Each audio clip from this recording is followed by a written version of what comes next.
High standard 10B. Click. Clicky clicky. Hi, Misha here, and have something a little unique for you. This is obviously a Bullpup. It is a 12 gauge shotgun, 2 3/4, although it does say it's for magnums, but I think it means 2 3/4 magnum, not necessarily modern 3-inch. Also cat. This is a high standard model 10B, also known as the HS10. And this is essentially a Bullpup version of High Standard's C1200 Supermatic, made for police back in the 60s and 70s. It has some interesting features. We're going to talk about its history and then take it to the range. We had a few different ammo types to try. It has this very unique butt plate meant where you can fire it typical shoulder, one-handed or two-handed. And for those who are terribly brave, you can go horizontal with it and fire it from the bicep. Or if you don't want to have kids, I guess you could fire it from the hip and or crotch.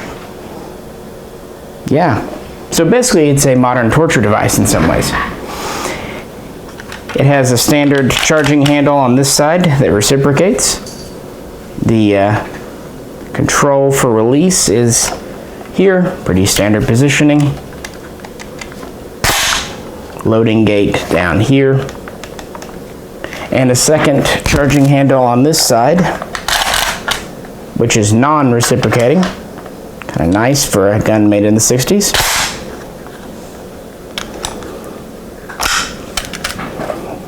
And a crossbolt safety. Folding charging handle, although it only folds to the right, and it can be quick removed with a thumb screw here. It also has a quick removable Kel light type flashlight, although this one doesn't have it, but it just screws right on. And yeah, as I saw when I was doing the other part of this, you can also use that as a rest. So with that, let's talk a bit more about the history, and then we'll take it to the range, talk about the good, the bad, the ugly, go from there. Well, the history for the High Standard Model 10, the HS10, dates back to the 1950s. A California law enforcement officer, a police sergeant named Alfred Crouch, began working on what he hoped would be the quote-unquote ultimate entry shotgun for SWAT teams, tactical units. And the basic idea was that it could be operated by one hand, and it would contain a flashlight, which was a key piece of gear. So basically one arm could hold the weapon and light, freeing up the other hand, the other arm, for, well, anything else. So that's exactly what he did. He took a semi-automatic 12 gauge shotgun, a Remington design, I believe it was a model 1148, put it in a Bullpup chassis, and integrated essentially the biggest, best flashlight he could find at the time, which would have been one of those big old D-battery powered police lights. They're like a mag light. I remember those as a kid when my brother had them. But yeah, so he got his design kind of ready to go, made a couple of homemade prototypes, and then he started shopping it around. And finally, around 1965, give or take, he struck a deal with the High Standard Company, who purchased his design for I don't know how much money. So he designed it for other police officers, and that's why High Standard bought it. They finished the design for police as well. They did not use, of course, the Remington pattern internals and everything because, well, they're high standard. So they started with their C1200 Supermatic self-loading shotgun, a perfectly successful shotgun, and they essentially just fitted it to a 3-piece Bullpup stock frame chassis, what have you. And it was designed to fire 12 gauge, 2 3/4, but higher rounds. For example, whatever police departments would have been issuing in the 1960s, high brass or magnum loads. And by 1967 was in the high standard catalog and started to be sold to police agencies. And at first, the police departments who saw it really were excited. It was designed by one of their own, and so it had what a lot of officers thought they needed, and it was at first extremely well received, and High Standard had a good bit of orders in the late 60s and early 70s. So what did we come up with here? Sorry, it's going to be a little lumpy on this side based on how things are. Now this is a Model 10B, which is the improved version. It is really the big difference between the 10A, the first production model, and the B is up here. This has a mounting block. It has a removable carry handle that folds. It also has a removable flashlight. This one doesn't have the flashlight on it, but it has a screw. It was what they call the Kell light. It was made for this, but it could be removed. And of course the rear sight, such as it is here as well. The 10A, though, had an integrated flashlight carry handle as one unit, so neither was removable. So the big deal with the B was the carry handle and flashlight could be taken off. Also, the B introduced a folding front sight post, sight blade. Very important because you still theoretically would need this, but if you just have it hanging out there, it can get caught on all kinds of stuff, or just even make getting it in and out of a bag or rack more difficult. So it makes perfect sense. And it's on this collar that's actually screwed onto the barrel, and then I'm sure Loctite it on, but it can also be removed and replaced, so it's kind of modular.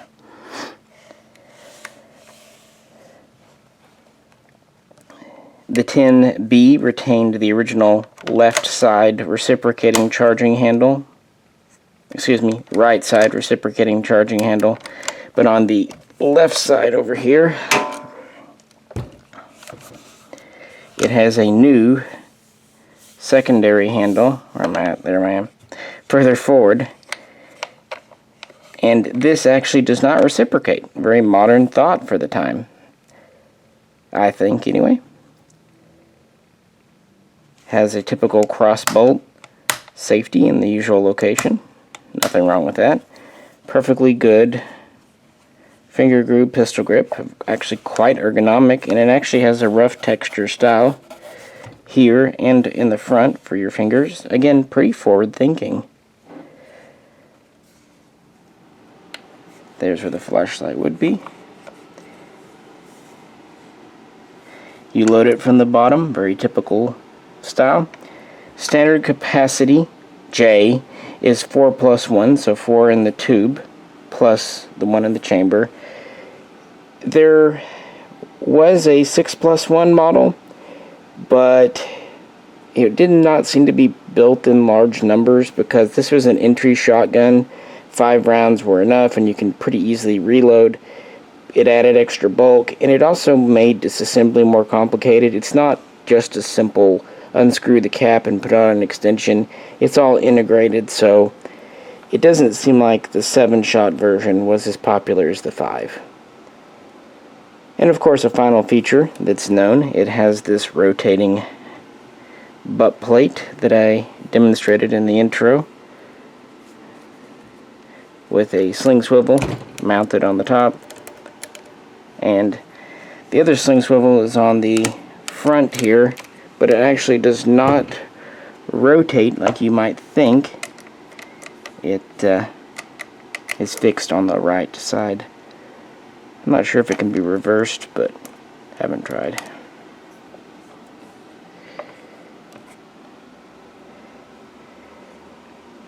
Hey look, I found a new feature of the butt plate. Put it horizontal on a table and it kind of acts like a bipod. Sort of. Well, okay, enough of the history. What were our range results? Well, going by the advice online, it says to use only high brass and or magnum shells. So we figured that actual military, U.S. military, double-aught buck, 12 gauge, 2 3/4 would be just the ticket for this shotgun. I believe it's Winchester brand. It's the kind, that come in the little 5-pack box. So that's what we first loaded in it. Take a look. That worked. What a trigger. Jam. So, not a great start. But, of course, keep going. Those 2 rounds were both dimpled, so it could have been an ammo thing. Let's try it again.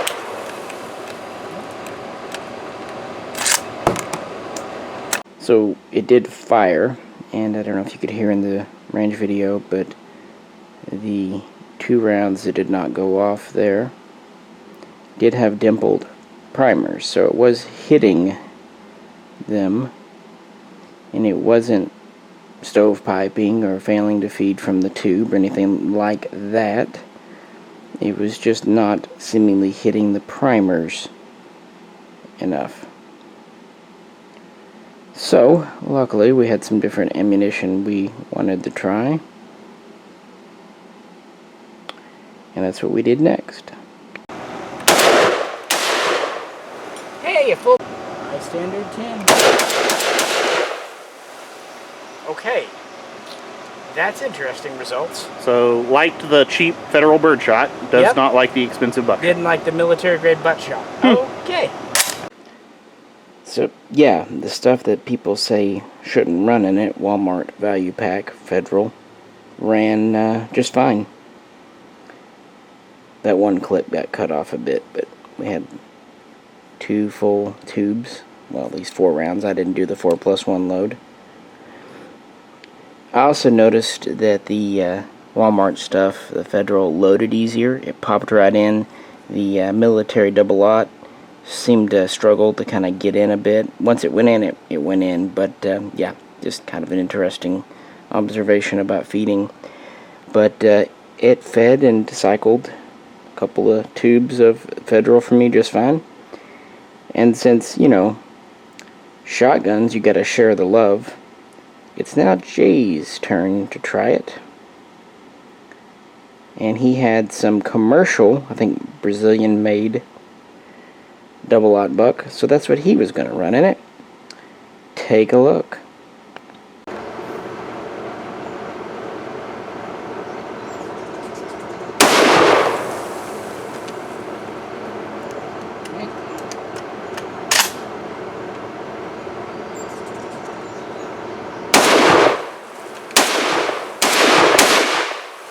Man, that stuck. You enjoyed it, huh? That first failure, I do not think was the firearm's fault. When Jay was at the table loading, he commented offhand that he could barely get the 5th round in the tube. And then he asked, what's the capacity on this? And I said, 4+1, meaning the tube is only supposed to have 4 in it. So we already know it was going to be interesting. So I think the fact that the tube had been overloaded, maybe his Brazilian ammo was a little shorter, I don't know, what led to that first failure. But after that, it fed just fine for him as well. Now, it was a pretty busy day yesterday when we were at the range, and it was also very hot and extremely humid, so we had to move on, plus shoulders. We did kind of dare each other to shoot from the hip, and both declined because we didn't want broken hips. However, getting a little later on, we had a mixed bag of leftover 12 gauges, some of the military double-aught buck and some federal, and I decided to go ahead and just try firing what I had left through it, kind of a mixed bag. Can't get low enough on the sides. What will I ever do? Well, got 2 of them at this time.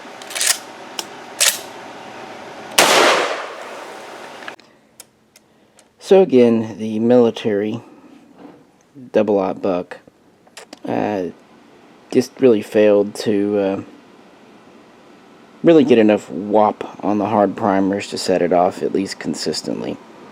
But the federal still continued to work for us the rest of the day.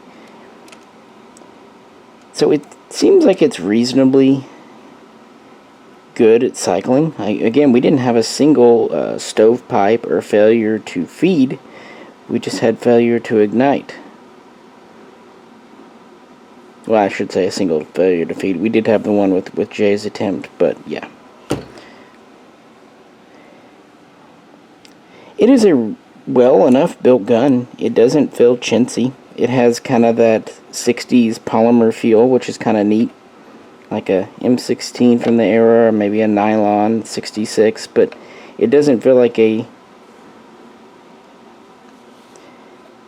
badly made gun.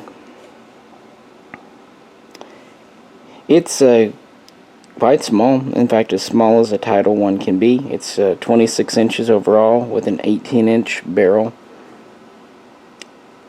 It's a little heavy at 10 pounds, but bullpups aren't known for really being light. And that also would include the Kel Light flashlight, so, flashlights of that era weren't exactly known for being svelte. Also not near as powerful as today, but still.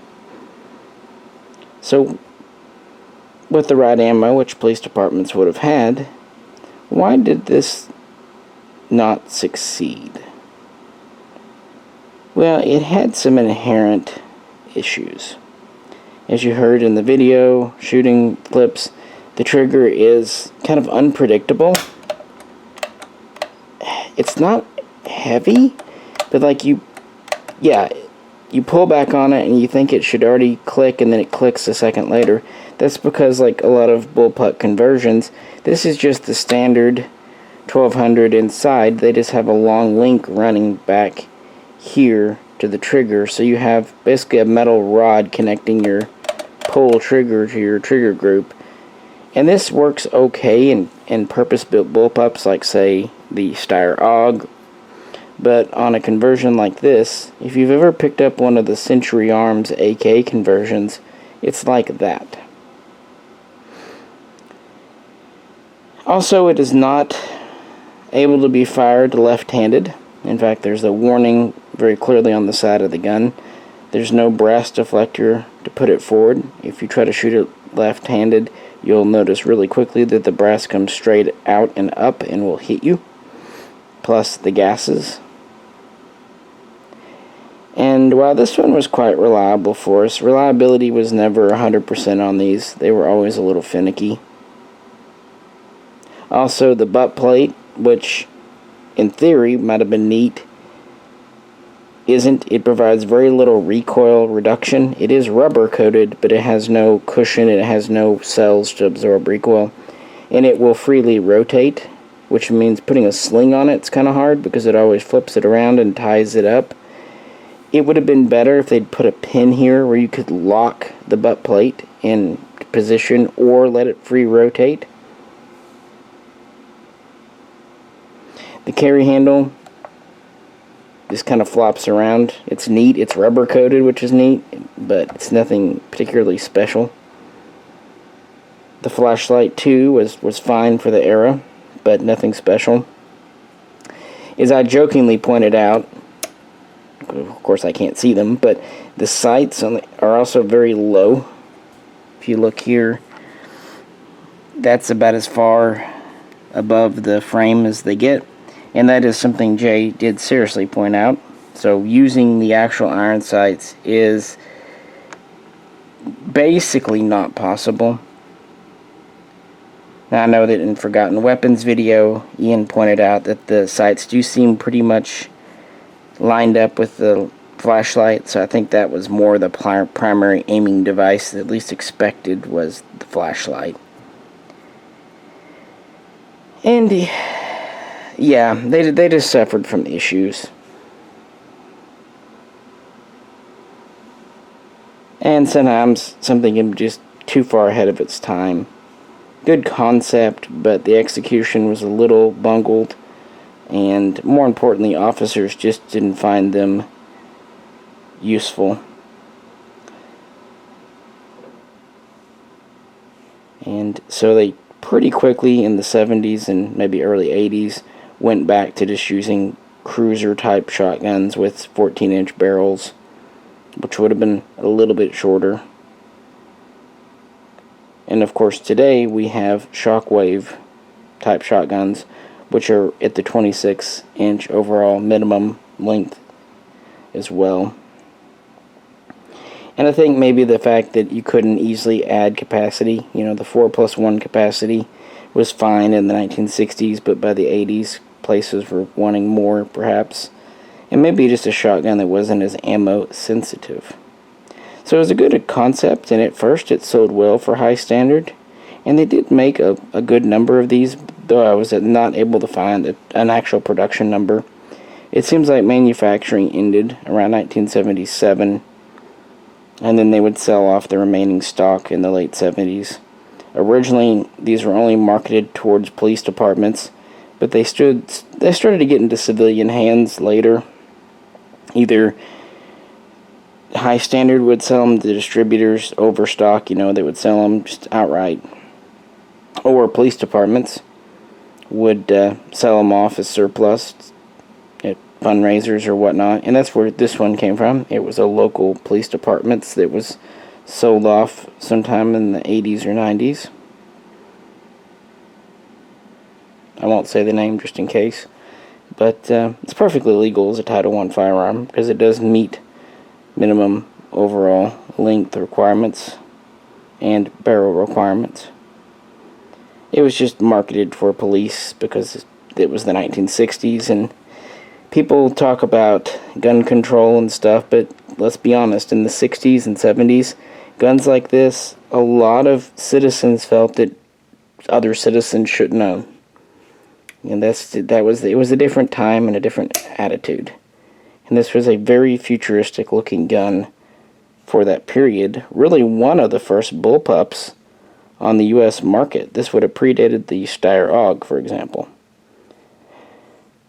But anyway, trying to come up with some tint for you this summer. This seemed like an interesting one to take to the range and kind of see our own results. So, yeah, it actually ran better with federal than military double-aught buck. That is something I would not have predicted. In fact, I specifically grabbed the double-aught buck this time so we would theoretically have something that would work in it. And I just grabbed the federal, figuring if the double-aught buck did run, we would try it with the federal just to see what would happen for shits and giggles.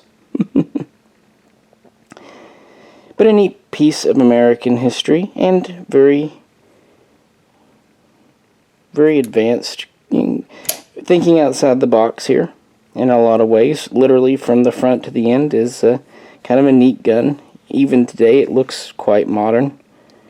Honestly, if you just replaced the top here with a pick rail and whatnot, I could see someone like Kel-Tec bringing this back. But the thing is, this did have good build quality. Like the material for the polymer used and whatnot was good quality because these were made for actual service, actual use. And this gun being 50 years old and still running fine is a testament to the fact that they were built quite sturdily. But anyway, if you have any questions or comments, or if you own a high standard Model 10A or Model 10B, we'd love to hear about your own experiences in the comments. As always, if you could, like, share, and subscribe. And if you would like to help support the channel, please also check out the link to our Patreon page. This is Misha, and also on behalf of Jay, we will catch you very soon next time.